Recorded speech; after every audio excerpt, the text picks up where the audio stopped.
Muy buenos días, ¿cómo les va? Bienvenidos.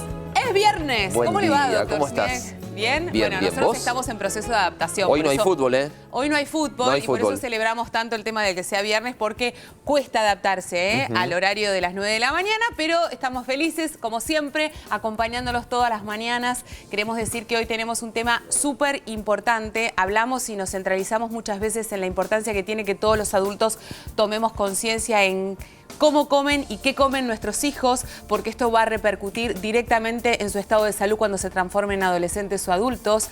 Y lo cierto es que hablaremos de esta tendencia que va en aumento, que es justamente el colesterol alto en los niños. Algo que parece una problemática de los adultos ya no lo es más. Un dosaje en sangre a un niño, el pediatra ya lo empieza a evaluar de acuerdo a los antecedentes que pueda tener, porque es una preocupación. No solo a los antecedentes familiares, sino al tipo de comida. Claro. ¿Qué come tu hijo? Y la comida chatarra, los snacks. Y bueno, vamos a pedirle un estudio para ver cómo está el colesterol. Si es un niño que no tiene antecedentes, no tiene signos clínicos, es un chico que come sano, bueno, podemos posponer el estudio. Pero si no, es algo que ya lamentablemente tiene que entrar en la rutina. Mirá, a propósito de esto, la conciencia que también ellos mismos van teniendo sobre la palabra colesterol, que es un elemento que aparece en su vocabulario. Ayer en cena familiar, mi marido justo había hecho sus controles, etcétera, y le estaba contando que tenía el colesterol controlado, que estaba bien, y los chicos preguntaban, ¿y mamá qué es el colesterol? Y entonces, ¿por qué? Y yo, ¿cómo sé cuál es mi nivel de colesterol?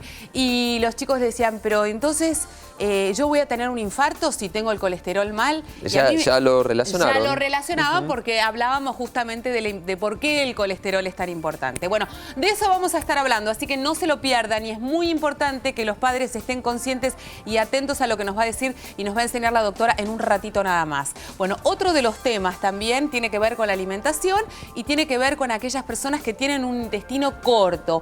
¿Existe una alimentación adecuada para aquellas personas que tienen un intestino corto? Cuando en realidad siempre nos quejamos de aquellas personas que tienen el intestino muy largo, y entonces por eso que tienen el intestino muy largo tienen la sensación de que son constipados, de que no van de cuerpo como corresponde, que tienen dificultades, que se llenan de gases, que están hinchados, en fin. ¿Existe el intestino largo y el intestino corto? Y si uno tiene el intestino corto, diagnosticado clínicamente, ¿hay una alimentación adecuada? Bueno, esto nos lo va a contar Nahuel también en un ratito, así que no se lo pierdan. Tienen maneras de comunicarse con nosotros, como todas las mañaas, @Red de Salud TV, ese es nuestro Twitter, facebook.com/Red de Salud. Allí pueden enviar sus mensajes, sus dudas, sus consultas y también sus sugerencias. Nuestros teléfonos 011-4535-0705-0706. Vamos a arrancar con la actualidad, que dice que, Sergio. En Córdoba muere una pareja de jubilados intoxicados por monóxido de carbono. Bueno, esto es una lamentable noticia. Nosotros hablamos sobre las medidas de prevención que uno puede tomar para evitar este tipo de accidentes. Esto es un caso puntual de una pareja de personas mayores que justamente fallecieron en San Francisco, en la ciudad cordobesa. Sus cuerpos fueron encontrados por personal policial que se hizo presente en el domicilio a partir del llamado de un familiar que alertó que no podía comunicarse con la pareja. Y esto es lo que habitualmente pasa, porque lamentablemente el monóxido de carbono no solamente ataca a una persona de los que están habitando en la casa, sino que en general barre lamentablemente con todo, ¿no? Sí. Esas tristísimas noticias que decimos, muere una familia entera con chicos chiquitos. ¿Por qué? Porque hubo un escape, porque la realidad el calefón estaba quemando mal, porque el tiro balanceado no había sido limpiado correctamente, porque tenían un brasero y no lo apagaron como corresponde a la hora de irse a dormir. A ver, ¿qué nos puede recordar, doctor? Bien, se estima que 200 personas mueren por año intoxicadas por monóxido de carbono. Cuando uno abre la perilla del gas, uno siente olor a gas. Ese olor es un olor artificial que se le da al gas para que uno lo reconozca. El monóxido de carbono no tiene olor. Uno no se da cuenta, es como si estuviera respirando aire. El tema es que a no confundirse el gas con el monóxido de carbono, que esto es lo que habitualmente hacemos. El monóxido de carbono se produce por la mala combustión de por ejemplo, el gas o los braseros, cuando no tienen el suficiente oxígeno, se empieza a quemar mal y produce monóxido de carbono. Y cuando empezamos a inhalar el monóxido de carbono, aproximadamente 3-4 horas se van dando una serie de eventos que empiezan con dolor de cabeza, náuseas, vómitos, y en 3-4 horas esto termina en el coma y en la muerte. Y uno no se da cuenta, si está durmiendo, que van sucediendo esas cosas. Si uno está despierto, empieza con dolor de cabeza, empieza con náuseas, vómitos, dolor abdominal, mareos, y dice, bueno, por ahí es algo que estoy respirando, pero si uno está durmiendo no se da cuenta de eso. Va pasando esos escalones hasta que no se da cuenta de nada más. De todas maneras, cuando esto se produce y uno está ya en un proceso de confusión producto de la intoxicación, es difícil pensar, y esto lo relatan aquellas personas que por suerte han podido sobrellevar una intoxicación de este tipo a tiempo, ¿no? Entonces dicen, bueno, ¿qué hago? Y muchas veces no tienen el instinto de salir afuera, que es lo que se necesita. Es que el tema es que una de las cosas que va a causar la intoxicación por monóxido de carbono es la confusión, el estupor. Entonces, yo no estoy con todas las luces, todos los patitos en fila en ese momento para decir, sí, debo tener una intoxicación por monóxido, voy a salir afuera. Parte de esa misma intoxicación es la que va a hacer que yo no sepa qué es lo que tengo que hacer. Por eso es tan importante la prevención, revisar los braseros, los quemadores, los braseros. Por supuesto, no voy a revisar el brasero, pero siempre tengo que dejar un lugar por donde tiene que entrar el oxígeno. Revisar los quemadores, la llama tiene que ser azul, ni amarilla, ni naranja, ni roja, y eso me va a decir que están quemando bien. Y por otro lado, revisar los tirajes, que no estén tapados. Bueno, a propósito de esto, repasamos todas estas medidas de prevención con una especialista del Hospital Garrahan que nos lo recuerda. El monóxido de carbono es un gas que podemos tener en el ambiente y no darnos cuenta porque tiene la característica de ser incoloro, inodoro. Por lo tanto, podemos estar en un ambiente con monóxido de carbono y no ser conscientes de esto. Las fuentes de monóxido son todos aquellos que generan la combustión incompleta de carbono. Entonces, todo aquello que utilizamos para calentar o cocinar y los incendios. Ingresa a través de la vía respiratoria, de ahí pasa al pulmón y del pulmón a la sangre. Los síntomas van a depender del tiempo de exposición, que pueden ser de leves como náuseas, vómitos, dolor abdominal, cefaleas, somnolencia, a síntomas graves, que llegando un niño o un adulto a tener convulsiones, incluso entrar en estado de coma hasta, digamos, la muerte. Es importante tener en cuenta varias cosas. Por más que calefaccionemos, siempre tenemos que dejar una pequeña ventilación. Ventilar diariamente todos los ambientes. Tener ambientes libres de humo de tabaco. Hacer la instalación de los artefactos a gas por un gasista matriculado. Todos los años controlar las instalaciones con tiraje al exterior y las chimeneas. Y otra cosa que podemos mirar en los artefactos que tenemos en casa es el color de la llama. El color de la llama debe ser azul, parejo. Y a veces cuando un artefacto está, digamos, teniendo una combustión incompleta, la llama es de color anaranjado. Y eso es un indicio que nuestro artefacto, digamos, tiene algún inconveniente, ya sea que su tiraje está obstruido o no es adecuado. Bueno, importantísima información a tenerla en cuenta, recordarla cada tanto, y ahora sí vamos a repasar la segunda información del día que dice: 1 de cada 4 padres le pega a sus hijos y quieren prohibirlo. Esto lo dice la ONU, que pidió leyes contra los castigos físicos y varios países de la región ya las tienen. Algunos piensan que sirven para educar. El chirlo, la palmada en la mano, el coscorrón y la bofetada son parte de los correctivos que muchos padres suelen usar con sus hijos. Algunos convencidos de que es lo mejor para la crianza, otros sin demasiado análisis y más bien instintivo. Porque aún hoy padres de todos los estratos sociales, económicos y educativos siguen pegándoles a sus hijos como parte de la crianza cotidiana.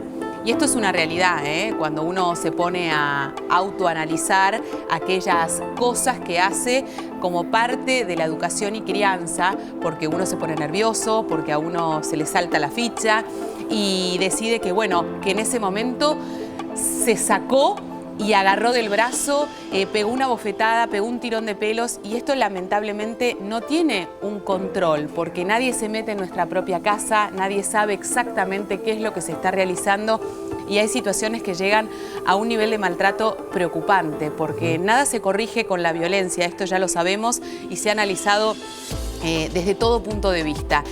La palabra, el diálogo, la explicación, la paciencia por sobre todas las cosas. Ahora, ¿cómo hacer y cómo entender nosotros como padres que este manejo definitivamente no debe existir, ni aquello que nos parece hasta una pavada? Doctor, ¿qué me va a decir? ¿Que no le puedo dar una palmada en la mano a mi hijo que casi ni lo siente? Bien, estoy totalmente de acuerdo con vos en todo. Cuando uno le pega a un hijo, lo único que está haciendo es enseñarle que las cosas se solucionan pegando, no hablando. Y el ser humano puede hablar, los otros animales no pueden hablar y sin embargo tampoco le pegan a sus hijos. Los cuidan, los quieren, y yo no quiero a mi hijo si le pego. Cuando le pego le enseño que las cosas se solucionan pegando. ¿Y por qué le pego? Le pego porque no entiende lo que se puede o lo que no se puede o lo que no puede hacer. Pero no lo entiende porque yo no lo estoy diciendo bien. O sea, que le pego porque yo soy incapaz de comunicarme con mi hijo y de esa forma él la termina ligando. Y esto no puede ser así. Y yo creo que también es una enorme frustración por parte de los adultos y de omnipotencia de pretender que un niño de 1 año o de 2 años, que efectivamente hay cosas que no entiende aún y que forma parte de su desarrollo natural, que tenga que entenderlas, ¿no? Como, digamos, no metas los dedos en los enchufes, no metas los dedos en los enchufes, no metas... No, bueno, no metas los dedos en los enchufes. No metas los dedos en enchufes. Sí, a ver, el chico es curioso de por sí, el chico va a querer meter los dedos en los enchufes. ¿Qué tengo que hacer yo? Y que el enchufe no esté al alcance del chico. Claro, es una responsabilidad mía, no del niño que no puede comprender en ese momento. El chico nunca va a entender que no se puede, si es un chico chiquito, que no se puede meterlos. A ver, puedo enseñarle, y enseñarle no es pegar, es hablar. Y de esa forma, vamos a ver, esto va a redundar en una sociedad mucho más pacífica. También, a gran escala, los países más poderosos terminan pegando a los países más débiles. Porque de esa forma es donde falla la diplomacia. ¿Por qué falla? Porque uno no puede comunicarse con el otro. O sea, lo macro y lo micro en esto van de la mano. Muy bien, ahora sí, tenemos siempre consultas que llegan a través de Facebook, www.facebook.com/Red de Salud. ¿Qué nos preguntan? Bien, no digo que tuvo la repercusión de la mordida de Suárez, pero la columna de ayer de Lactancia dio mucho que hablar. Mucha gente hizo preguntas con respecto... A propósito de la violencia, qué gran debate ha abierto, porque siempre cuando a uno, no sé si decirlo de esta manera, le toca la cola, reacciona de una manera distinta que si le pasara a otro, ¿no? Y esto también me parece que es una enseñanza a nivel sociedad para crecer de una vez por todas, ¿no?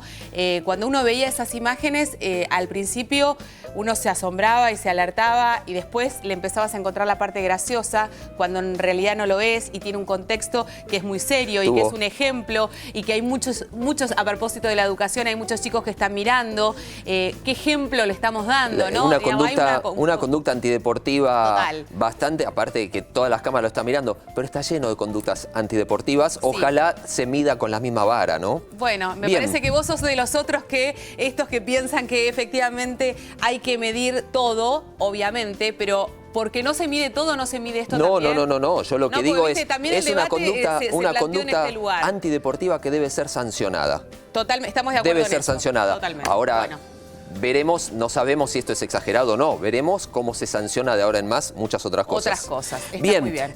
Pero quería aclarar algo que escribió Uma por el Twitter, que me decía, doctor, no hable que se vacíe la teta, porque las madres van a pensar que la teta se vacía realmente, pero en realidad siempre queda leche. Entonces, sí, tiene razón Uma, lo que se habla es de la congestión mamaria y que disminuye la congestión mamaria. La madre tiene que empezar a sentir que se descongestiona la mama para pasar hacia el otro pecho. Es una aclaración importante porque sí, es verdad, no se vacía la teta.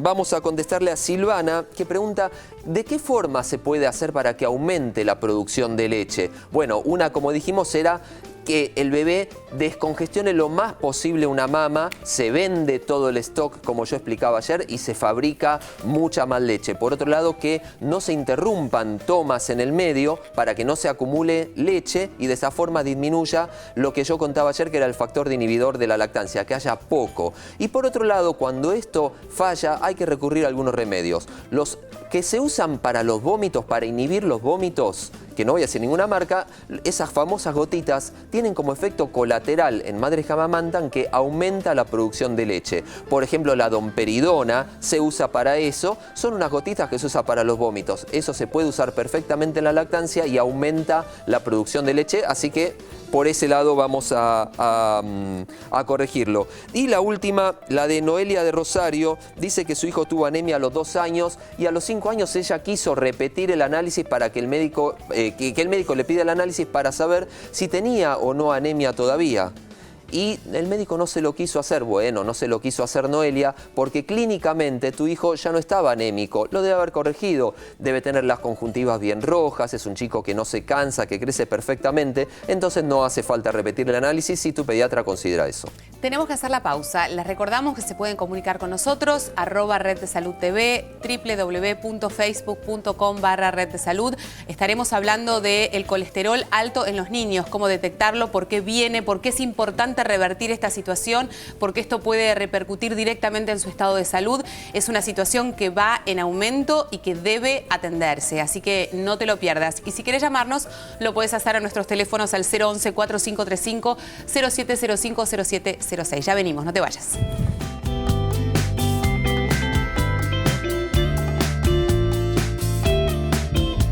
Estrella fugaz de la noche a la mañana,